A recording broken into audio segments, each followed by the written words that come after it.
Okay, so here's a quick question for you.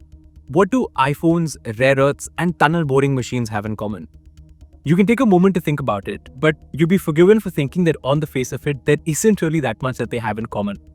But in fact, there is actually one key reason why all of these items have been in the global news, and that is China. Because Chinese restrictions on the export of all of these items is causing severe disruptions for India's economy.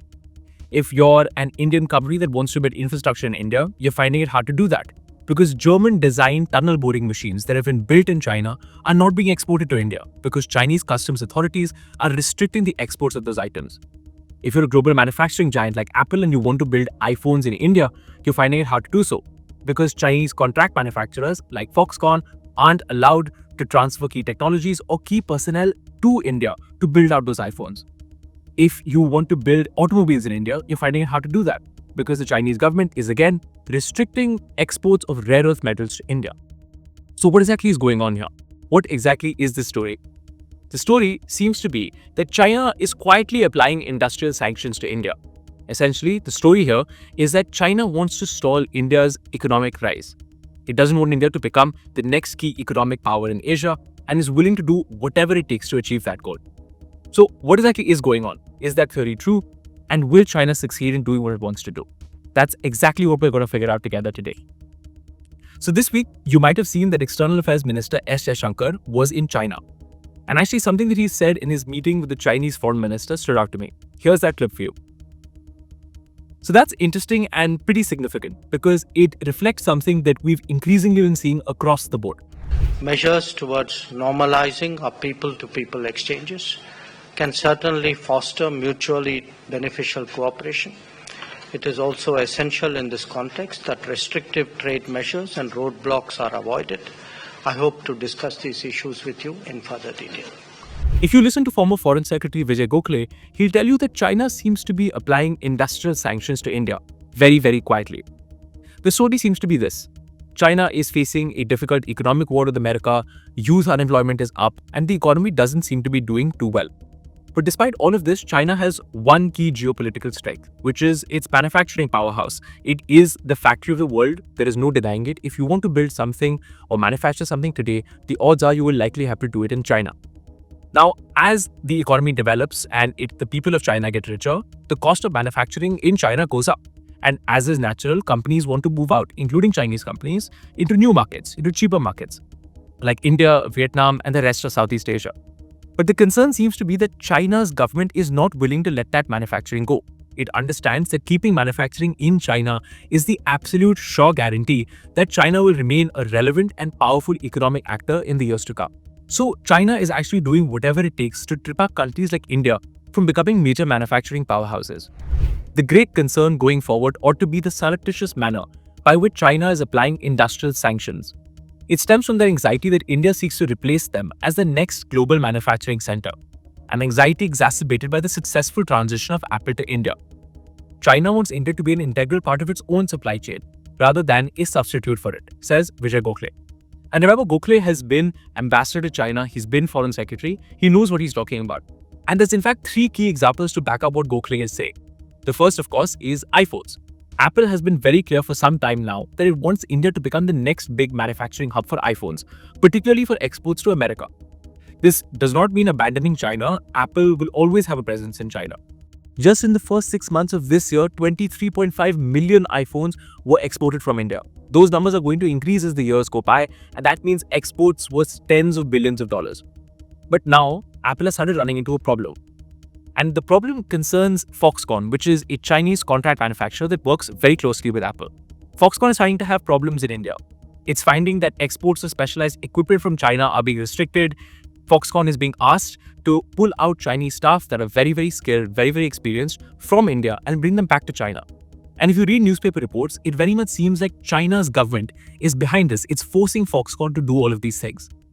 Secondly, tunnel boring machines. That's another example that we're seeing. India needs these specialized machines to build infrastructure in India. And if you want to build metros in cities, or you want to build highways, or you want to build tunnels, you need these machines. Once again, China is the problem. We actually saw this play out in a fairly dramatic fashion when Commerce Minister Piyush Goyal complained on camera to a German minister, saying that German companies building machinery in China were not delivering them on time. And the reason was that Chinese customs authorities were not clearing those machines for export. And there's a third example that we seem to have seen more recently, which is specialized fertilizers. In fact, if you're talking to people in the industry, you'll find out that China has actually totally halted the export of specialized fertilizer to India, which again hurts Indian companies. So there you have, right, three key examples of the Chinese government using its massive economic power to restrict exports of items that India sorely needs. The big question though is why? Why is China trying to sabotage India? And the answer to that question, according to people who really know what they're talking about, is partly yes, China is trying to sabotage India. As Ambassador Gokhale said, China wants to maintain a dominant position as the world's factory. An article in The Economist magazine, you might have heard about it, it's a prestigious global magazine, actually told us that in some cases, Beijing wants even low-cost manufacturing to stay in China. China is, for example, looking at the examples of a number of Western countries that have been hollowed out after decades of manufacturing companies moving to Asian countries like China. And it is determined to not let that happen to it. So that explains part of why China wants to block Apple, for example, from building out a new supply chain in India.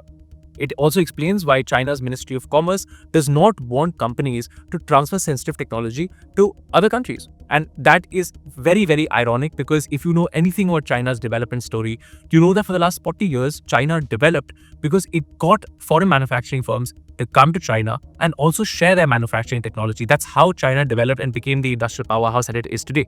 But China doesn't want other countries to copy what it did and become economic competitors. So it's applying industrial sanctions. Part of the answer to why China seems to be targeting India is also geopolitics. India continues to restrict investments from China.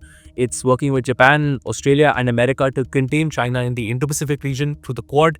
And China also continues to back Pakistan. So all of these things told, India and China do not have a good geopolitical relationship.